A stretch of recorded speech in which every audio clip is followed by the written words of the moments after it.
In this video, I will guide you through the installation of Kali Linux in VirtualBox on a Windows 11 PC. This is a step-by-step guide to installing the new Kali Linux on VirtualBox. I'm going to show you two methods, automatic and manual. Now watch this video until the end to learn how to install Kali Linux in a VirtualBox on a Windows PC. Now without further ado, let's get started.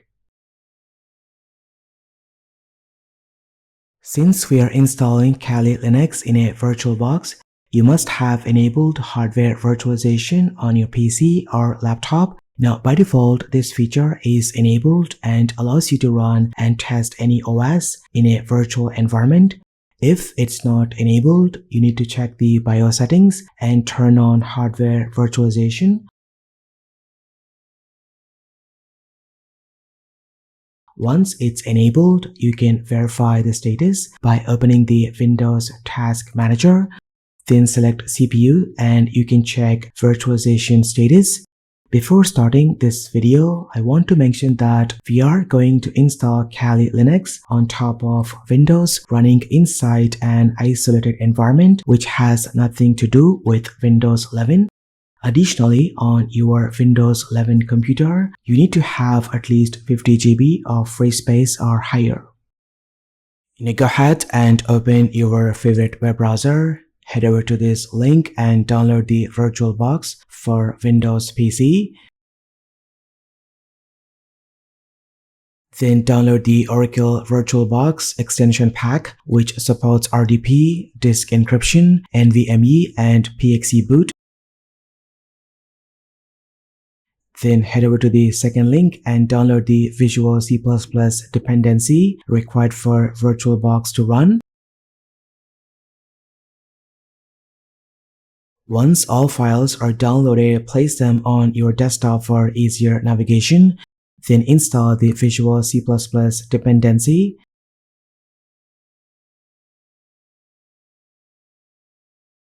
Once it's done, double-click on the VirtualBox installer and follow the on-screen instructions to install it.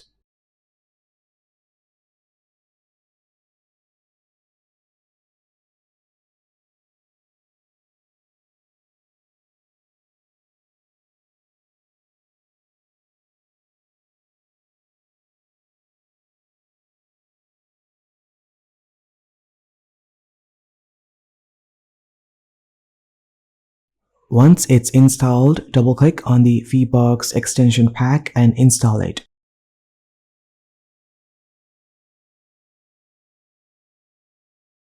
After installing VirtualBox, it's better to restart your computer so the VBOX kernel driver can take effect. Before launching the VirtualBox, make sure the VirtualBox kernel driver is loaded. To check, open command prompt as administrator and type this command and press enter.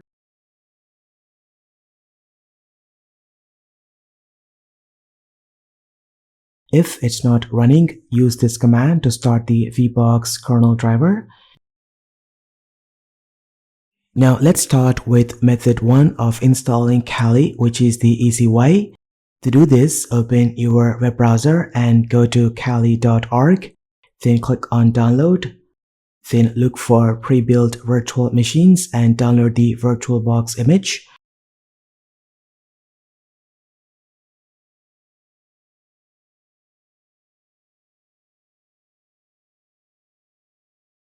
Once the download is complete, extract the file using WinRAR.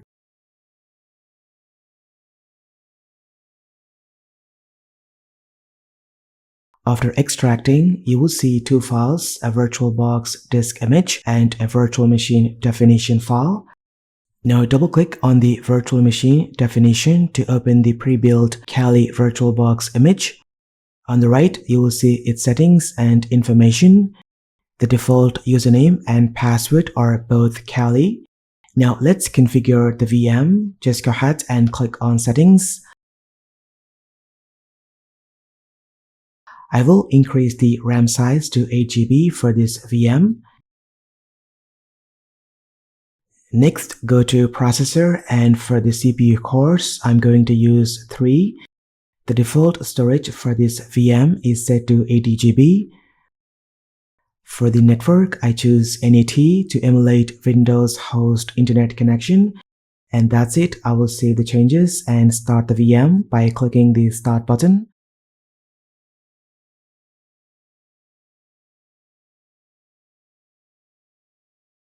Now keep in mind, when you click inside a virtual machine, your mouse cursor will be captured by the guest OS.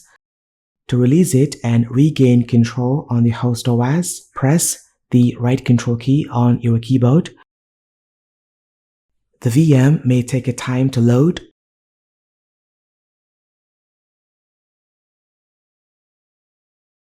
Once it's ready, you will see the login screen.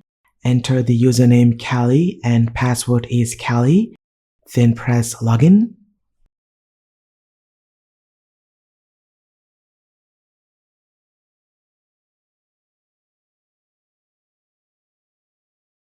The first thing you should do after setting up Callie is to change the password. Open terminal and type this command to switch to the root user. Then set a password for the root user using this command.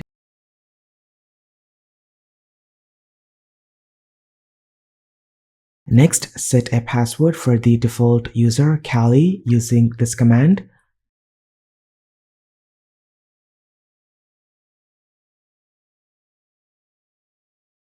Once that's done, restart your computer and log in with your new password. And that's it. We have finished installing Kali Linux using the first method, which is quick and very easy.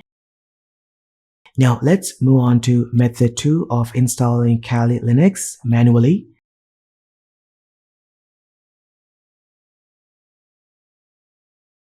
Now simply head over to this website and download the latest ISO file. At the time of recording this video, Kali Linux 2025.2 is the latest version. You can choose the default 64-bit ISO or everything ISO, which includes all available tools. Now for this tutorial, I will choose to use the standard 64-bit ISO file.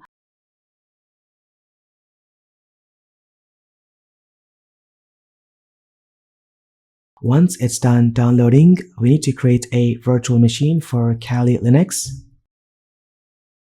To do so, click on the New button, name the virtual machine, and choose the folder location where all the VM files will be stored.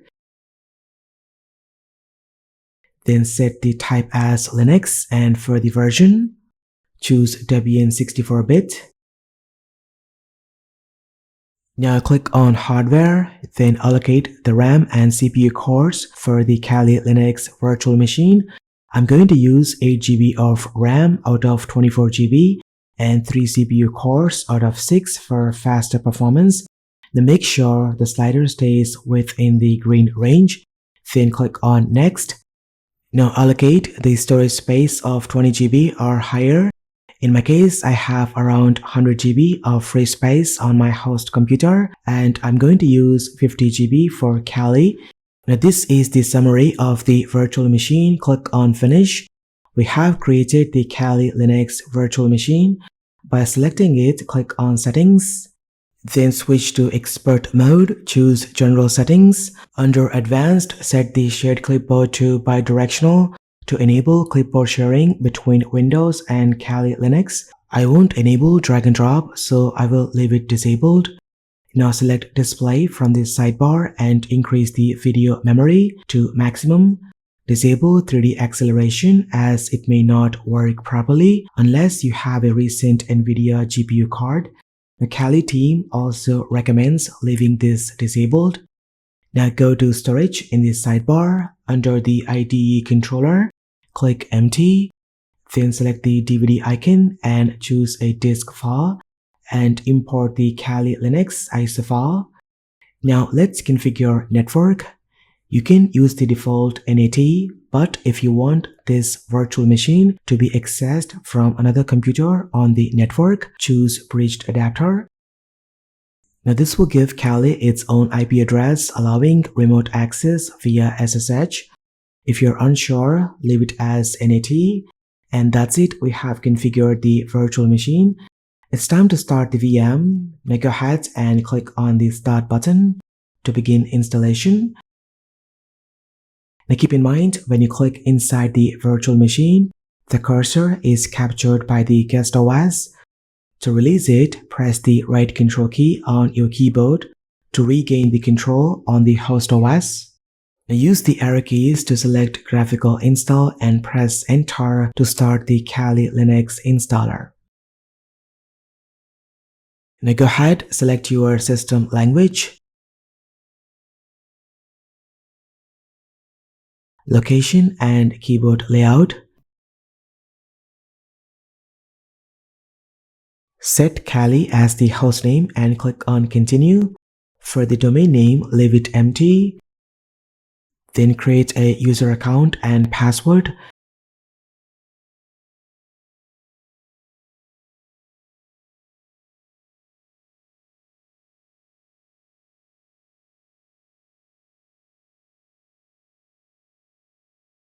Now choose to use the entire disk. Then select the virtual disk, choose all-in-one partition and finish partitioning the virtual drive.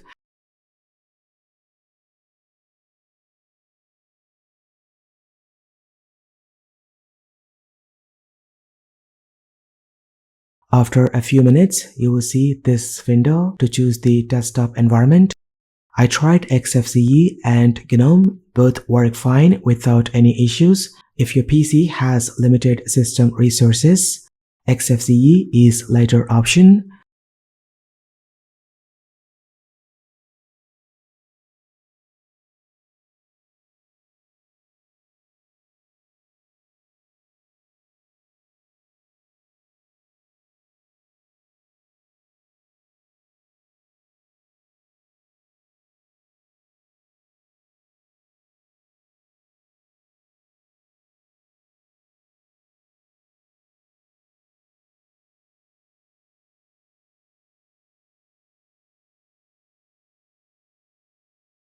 Next, install the grub bootloader.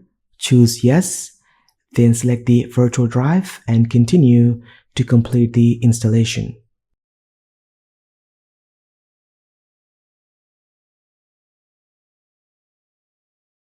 Once complete, click continue to reboot. VirtualBox will automatically remove the installation media. And voila, now you will see the login screen.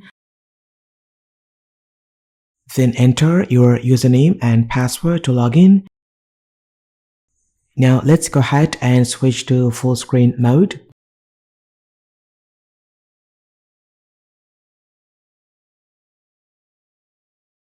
Now it's time to install VirtualBox Guest Additions to enable features like full screen, clipboard sharing, and more functionalities.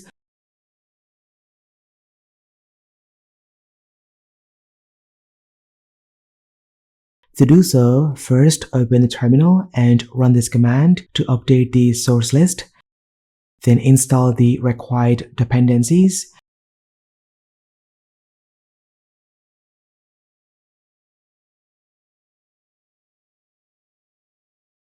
Then type this command to install kernel headers.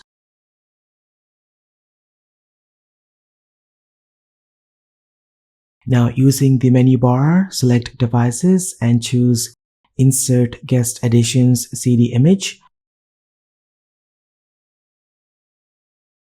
Once it's mounted, open the File Manager. Find the CD icon on the sidebar, click on it, and copy its contents to your Documents directory.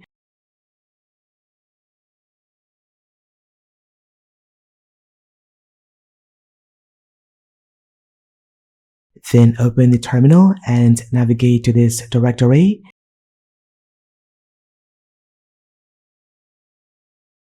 We need to install this file to enable all the extra features of the VirtualBox. To do so, change the permission of this file by running this command. Then type this command to execute the package. then type yes to continue. And that's it, guest edition support is added to this virtual machine. Now restart the VM to effect these changes.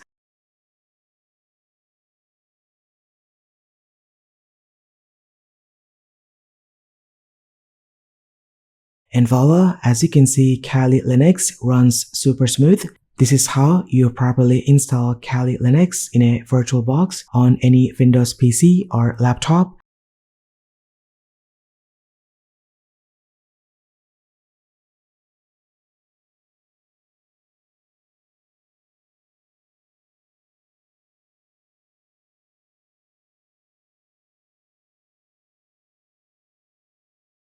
If in case you decide to delete the Kali Linux virtual machine, first turn off the VM,